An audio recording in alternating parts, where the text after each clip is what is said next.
Most trending beauties in Tollywood, Ketika and Ivana. So మీ ఇద్దరికి తెలుగు ఆడియన్స్లో ఉన్న ఫాలోయింగ్ ఎవరికి లేదని చెప్పుకోవచ్చు. రైట్ నౌ ఇవానా అండ్ మీ ఇంటర్వ్యూకి వెళ్తున్నానంటే మేడం స్టూడియోకి వస్తున్నారా మేడం అని అడిగారు మా వాళ్ళంతా కూడా. సో అందనమాట. So how you feel right now? ఇంత అప్లాజ్ ఇస్తున్నారు Telugu audience, Ketika specially you, ఏం చెప్తాం? I feel very grateful, you know, every time I get any person showing me any sort of love, hooting, I feel very grateful for that. Very, very grateful, because at the end of the day, we are popular because of the love that they give us. So I'm very, very grateful, always. It makes my heart so happy. It's priceless. Yeah. So Ivana ఈ సినిమాలో కూడా మంచి అంటే తెలుగింటి పక్కింటి అమ్మాయి లాగా just కామ్గా కూల్గా అలా కనిపిస్తారా, లేకపోతే ఇవాన్ ఏమైనా విశ్వరూపం చూపిస్తుందా ఈ సినిమాలో? విశ్వరూపమా? ఈ సినిమాలో కూడా పక్కింటి అమ్మాయి, మా పక్కింటి అమ్మాయి. పక్కింట్లోనే ఉంటుందా? So the neighborhood girl plus certain elements. We have added elements to Harini. Okay. So it will be a bubbly, jovial, carefree, cheerful. ఇంకా కొంచెం ఫ్రీగా ఉన్నారు ఆ character. And extremely mischievous. Yeah. Okay, Srivishnu గారు అంటే ఏంటి, సింగిల్కి ఏమైనా మెసేజ్ ఇవ్వాలనుకుంటున్నారా, లేకపోతే సింగిల్ని మీరు ఇంకెలాగే ఉండండి సింగిల్గా అని చెప్పాలనుకుంటున్నారా? సింగిల్ అనే టైటిల్తో మా ముందుకు రావడానికి రీజన్ ఏంటి, దాని గురించి? లేదు, సింగిల్గా ఉన్నప్పుడు ఎవరు ఏ మెసేజ్ ఇచ్చినా ఎలా పట్టించుకోరు. అది వాళ్ళ ఎక్స్పీరియన్స్ బట్టే ఏదైనా డిసైడ్ అవుతారు.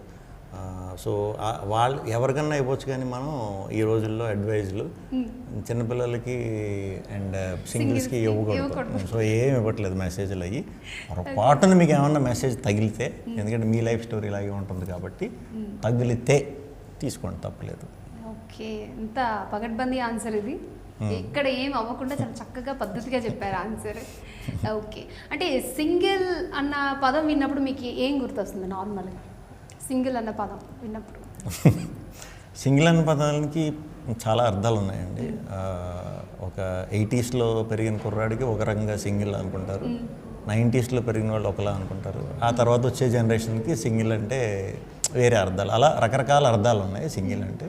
నాకు ఫస్ట్ సింగిల్ అన్నప్పుడు నాకు ఆ 2 రకాల అర్థాలు నాకు స్ట్రైక్ అయినాయి. అందుకే హ్యాష్ట్యాగ్ సింగిల్ అని మన సినిమాకి సంబంధించిన కాన్సెప్ట్ని జోడించి సింగిల్ అని పెట్టామన్నమాట. ఓకే, ఇప్పుడు నార్మల్గా ఇన్స్టాలో చాలా రీల్స్ వస్తూ ఉంటాయి విష్ణు గారు, అదేంటంటే 90s కిడ్స్ స్టిల్ సింగిల్గా ఉన్నారు, 20s కిడ్స్ పెళ్లి చేసుకుంటున్నారు, అండ్ తర్వాత వచ్చే వాళ్ళు ఇంకా అడ్వాన్స్గా ఉన్నారు అనేది. సో అలాంటి మీరు ఎప్పుడైనా చూసారా? ఆ రిలేటెడ్ వేరియేషన్సే మేము ఇక్కడ ప్రొజెక్ట్ చేస్తున్నాం అనమాట ఈ సినిమాలో. అంటే ఫర్ ఎగ్జాంపుల్ జెన్జీ కిడ్ కింద, అదే అమ్మాయి కింద తనని చూపిస్తున్నాం. ఈ అమ్మాయిని మిలీనియం టైం కిడ్ కింద ఒక స్ట్రాంగ్ గర్ల్, కొంచెం లైఫ్లో ఎవరి మీద డిపెండ్ అవ్వకుండా వర్క్ చేసి స్ట్రాంగ్ అమ్మాయి కింద తను చూపిస్తున్నాం.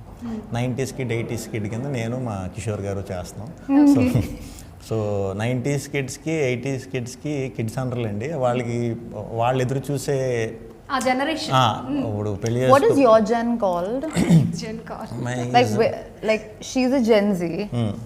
Actually not, but you're not a Gen Z. No, I'm 2002 K.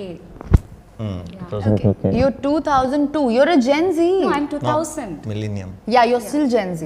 What? Yeah, 1997 the Gen Z starts. No. Yeah. 2005 or something. Oh, maybe. 2010. No, that is, I think that's Gen X. Gen X. So you're Gen Z. My God. And what is your generation called? Alpha. Oh my gosh. Alpha Gen. Okay, so అవి అంటే direct అలా పేర్లు పెట్టి చెప్పండి. Right now 90s పుట్టిన వాళ్ళకి ఈ జెన్ఎక్స్లు, ఈ జెన్జీలు, ఈ ఆల్ఫాలు ఇవేం అర్థం కావు. బట్ ఏమైనా క్లారిఫై చేస్తారా ఏంటి సినిమాలో? లేదు, అలా ఏం చెప్పం. అంటే అర్థం అవుతాయి, మనం వాళ్ళని ఏంటనేది మనకు అర్థం అవుతుంది. పలానా టైం నుంచి పలానా టైం వరకు పుట్టిన వాళ్ళని తెలుస్తుంది.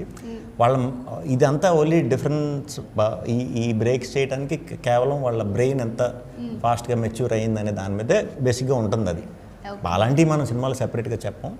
బట్ కాన్వర్జేషన్స్, మాటలు, డైలాగులు ఇవన్నీ కూడా వాళ్ళకి తగ్గట్టు ఏ జనరేషన్కి తగ్గట్టు ఆ జనరేషన్ వాళ్ళు రియాక్ట్ అయ్యి కనెక్ట్ అయ్యేలాగా ఉంటాయి.